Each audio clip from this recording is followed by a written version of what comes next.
Imagine a land so immense that the sun rises and sets at different times within its own borders. A nation stretching across 6 time zones where frozen Arctic deserts exist alongside rain-soaked forests, endless plains, and towering mountain ranges. This is Canada, Earth's second largest country, not just defined by its size, but by the countless peoples, cultures, and histories that shaped it. Long before borders, flags, or cities existed, this land already held stories thousands of years in the making. To understand modern Canada, we must travel back to the very beginning. Human history in Canada begins during the last ice age, when a vast land bridge once connected Siberia to North America. Around 16,000 years ago, small groups of hunter-gatherers crossed this frozen passage into a new world. As the glaciers melted and sea levels rose roughly 11,000 years ago, the bridge vanished forever, isolating the continent. These early settlers slowly moved south and east, adapting to dramatically different environments and laying the foundations for diverse indigenous civilizations. Over thousands of years, complex societies emerged across the land. In the east, Algonquian and Iroquoian-speaking peoples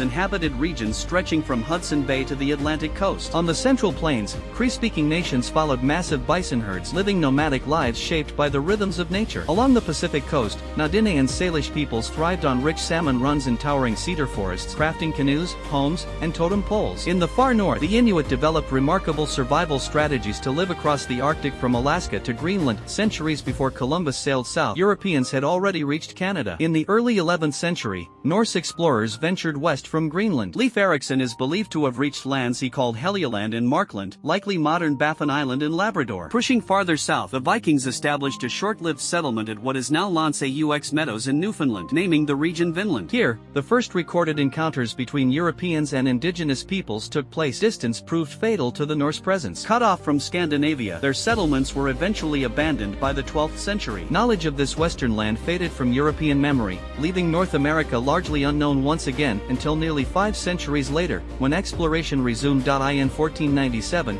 Italian navigator Giovanni Caboto, known as John Cabot, sailed under the English flag and reached North America's coast. Soon after, French, Spanish, Portuguese, and English explorers followed. Despite bold claims, no lasting settlements were established. That changed in 1534, when French explorer Jacques Cartier entered the Gulf of St. Lawrence, claiming the land for France and naming it after a local word. Canada. Cartier's settlements failed, but the idea of Canada endured. In the early 1600s, Samuel de Champlain transformed ambition into reality. He founded Port Royal in 1605 and Quebec City in 1608, making it the capital of New France. Champlain explored inland, mapped the Great Lakes, and forged alliances with indigenous nations. Slowly, European settlers arrived, and by the mid-17th century, New France held a fragile population of just over 3,000. France was not alone. England claimed Newfoundland in 1583, and in 1670, the Hudson's Bay Company was formed, controlling vast northern lands for the fur trade. By the early 1700s, North America was divided between two empires: French territories along the St. Lawrence and Mississippi, and British lands surrounding Hudson Bay and the Atlantic coast. Conflict was inevitable. Decades of war culminated in the French and Indian War, part of the global 7 Years' War. In 1759, British forces captured Quebec at the Battle of the Plains of Abraham. By 1763, France surrendered all mainland North American claims. Canada became British, but French language, religion, and law were preserved, shaping the nation's future identity. Rebellion soon erupted south of the border. While American colonies fought for independence, most Canadians remained loyal to Britain. After the war ended in 1783, thousands of loyalists fled north, founding new communities and reshaping Canada's demographics. Quebec was divided into Upper and Lower Canada, planting the seeds of linguistic duality. On the Pacific coast, Britain expanded its reach. Explorers like James Cook and George Vancouver mapped the region, while fur traders crossed the Rockies. Rivalry with the United States persisted until borders were settled mid-century, bringing British Columbia firmly into Canada's future. In the 1830s, frustration with colonial rule sparked rebellions in Upper and Lower Canada. Though crushed, these uprisings led to democratic reforms and the unification of the colonies, setting Canada on the path toward self-rule. On July 1, 1867, Canada was born as a self-governing dominion. Expansion followed, but resistance emerged, most notably from the Meadows under Louis Riel. Railways soon bound the nation together, allowing Canada to control its vast interior. Canada fought in 2 world wars, endured economic hardship, and gained increasing independence. By 1982, full legal sovereignty was achieved. Through immigration, social reform, and compromise, Canada evolved into one of the world's most diverse democracies. Today, Canada stands as a nation shaped by ancient civilizations, colonial rivalry, conflict, and cooperation. From indigenous roots to global migration, its identity is built on resilience and mutual respect. This is not just the history of a country, but the story of people learning to build a shared future on one vast land.